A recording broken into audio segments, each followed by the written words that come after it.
కేసీఆర్ రైతు ఖాతాలు చూడు, మే 9లోపు రైతు భరోసా నిధులు వేస్తానన్నా 69 లక్షల మందికి 6వ తేదీ లోపే వేశా.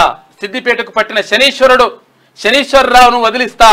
నిజామాబాద్ రైతుల్ని పట్టించుకొని మోదీ ఆర్మూర్ నిజామాబాద్ సభల్లో సీఎం రేవంత్ రెడ్డి మాట్లాడిండు.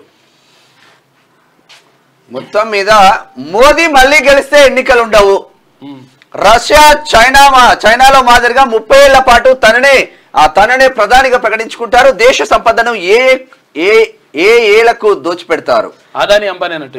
అదాని అంబానీ ఇక్కడ డబల్ ఆర్ అక్కడ ఏ పెట్టిండ్రు. మొత్తం మీద రాష్ట్రంలో మరో 15 ఏళ్లు మా ప్రభుత్వమే, 10 ఏళ్ల పాటు రేవంత్ రెడ్డి సీఎం గా ఉంటారు. జూన్ 4 తర్వాత తెలంగాణ భవన్ కు తాళమే. మంత్రి కోమటిరెడ్డి వెంకటరెడ్డి వ్యాఖ్యలు.